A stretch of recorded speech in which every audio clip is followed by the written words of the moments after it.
It's Anya here at ourgabled.home.com, and in this video I want to show you how you can make your own beeswax wraps. Now when you buy them at the store they can be pretty pricey and sometimes you don't even know what the ingredients are in them. So for these two reasons I prefer to make my own, and once you watch this video you'll realize how simple and easy it is to make them by yourself.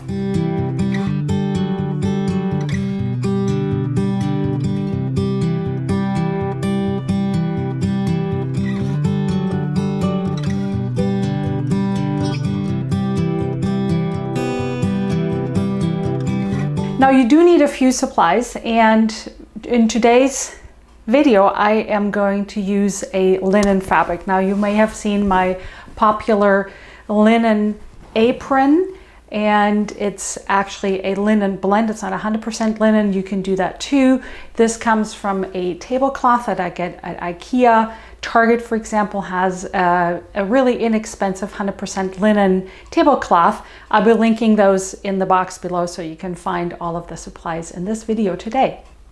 Now, the main ingredient here will be beeswax. Now, you can make these beeswax wraps with only beeswax. Now, I choose to actually add a little bit more, and that is pine rosin, because pine rosin makes it sticky. So if you're used to cling wrap and you're trying to replace cling wrap, pine rosin really is your friend because it gives you that stickiness.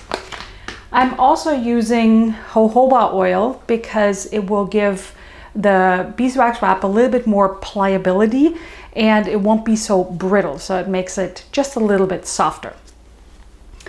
Then you'll need some parchment paper for today's method that I'm going to teach you. I will also explain two other methods to you which may not need parchment paper. And lastly, for today's method, you'll need a hot iron.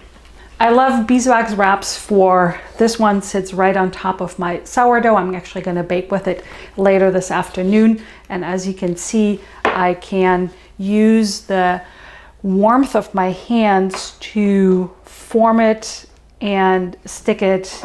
And so this lives over here because it's my sourdough and I'm trying to not get all my ferments too close to one another. Here's another ferment that I have, and that is a kefir.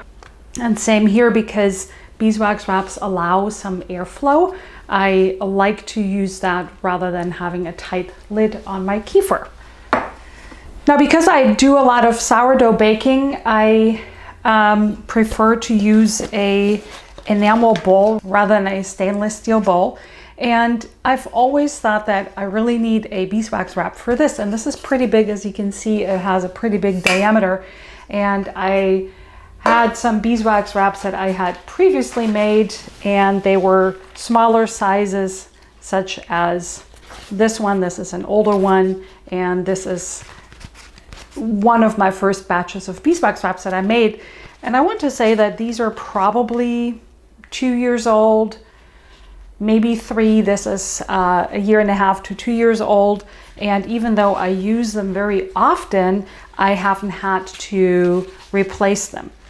In terms of longevity, what I recommend, I didn't have to do this, but if they do get these areas where you can't really feel the beeswax anymore, I would just go ahead and add a little bit more beeswax to them, hot iron method, and you'll be good to go with them. You can also compost them if you're for some reason ready to get rid of them.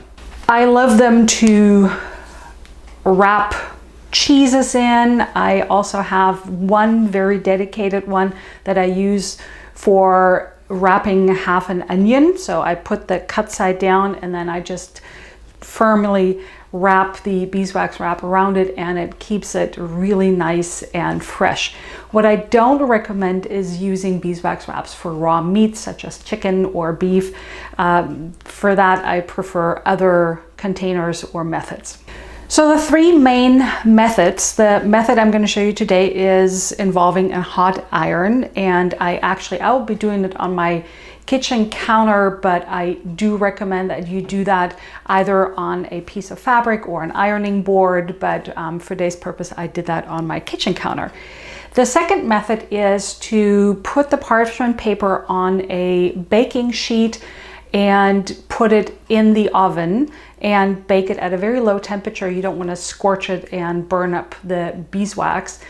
And then you can use a brush to brush it around and spread it evenly.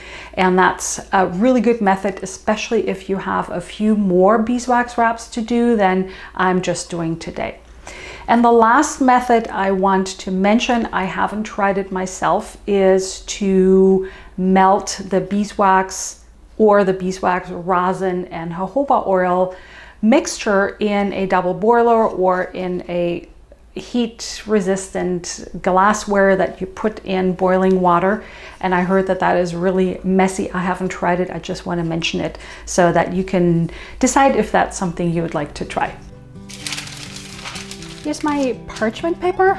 I have 2 pieces, so I can have my beeswax wrap right in the middle of it. And what's going on here is that you can see that even with the full width of the parchment paper, this doesn't quite fit. So I'm gonna have to do it in 2 goes, but I'm gonna just start with a smaller piece because that's easier. So I'll take that and spread it out. And my ratio here is about 1 part beeswax, 1 part rosin, and 1/2 part of the jojoba oil. And because I have some mixture that I have left over from last time still, I'm just going to use that and sprinkle it over this beeswax wrap. This is about how much I'll take. And I'm going to spread it around.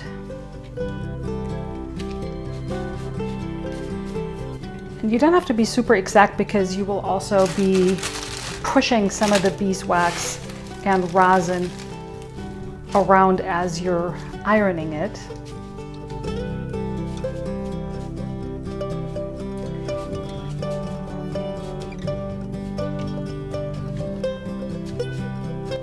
That's good. And then I'll just give it a good sprinkling. That'll all be pushed around. Now I'll take my bottom piece of the parchment paper and place it right on top. Moving things out of the way here. And then I'll simply go and iron this. You'll see how this is melting underneath the parchment paper.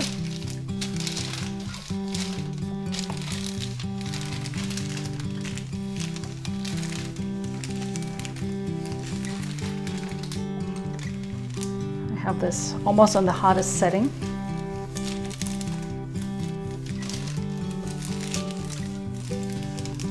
So now you can see how it's moving as it's melting.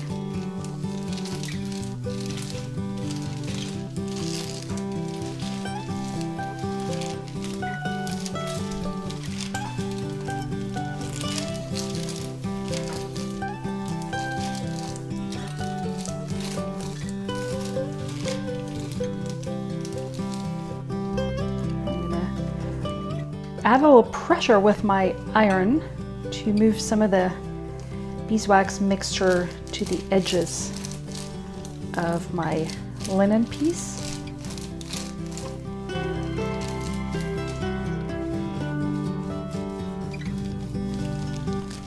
You could also do this with a brush.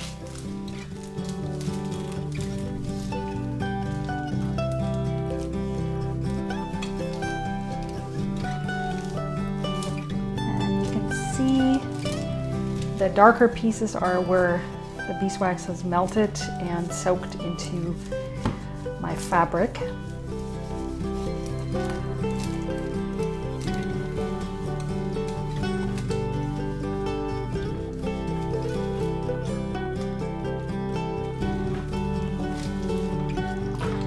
Now we'll have a look at this.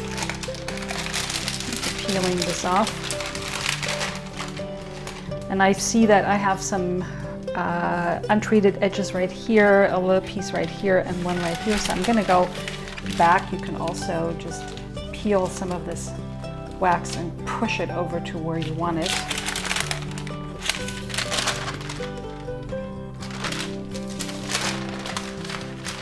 There's another bit that I can harvest.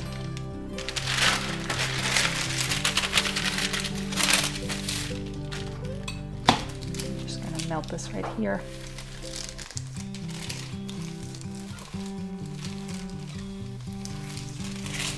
Give this another go.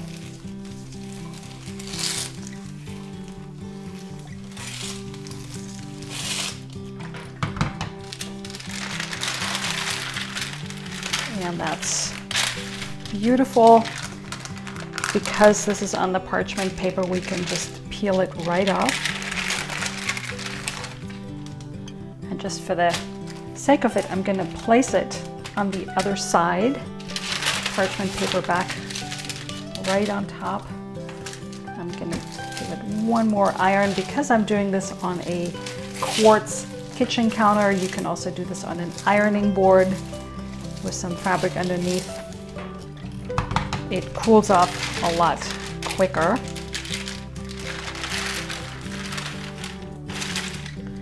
And there's some raw edges. You could probably leave this from my experience, but just for the sake of this video, I'm gonna go over there one more time to make it spread just a little bit more evenly.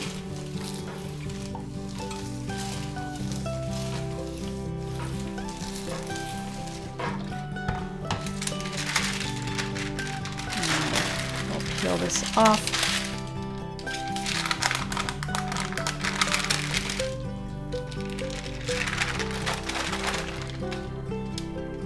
And you can break this off later. The trick just right now is to let it dry and cool down. So you can shake this a little bit back and forth.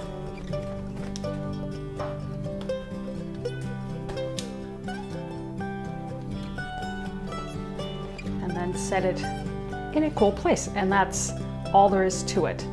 And here's the finished beeswax wrap. This is a medium size that I'm going to use for smaller bowls, whatever I'm doing with them when I'm making yeast doughs or sourdoughs or needing something else in the refrigerator that needs to be covered up.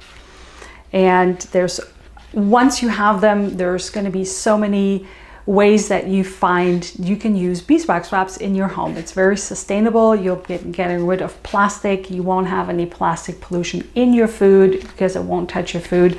And beeswax in itself is antibacterial, coupled with the antibacterial qualities of the linen. I thought this is a real win-win. I hope you enjoyed this video and found it helpful. If you do, please give me a thumbs up. If you're new here on my channel, please hit the subscribe button. I upload a new video every week. Thank you so much for joining me here today, and see you next time.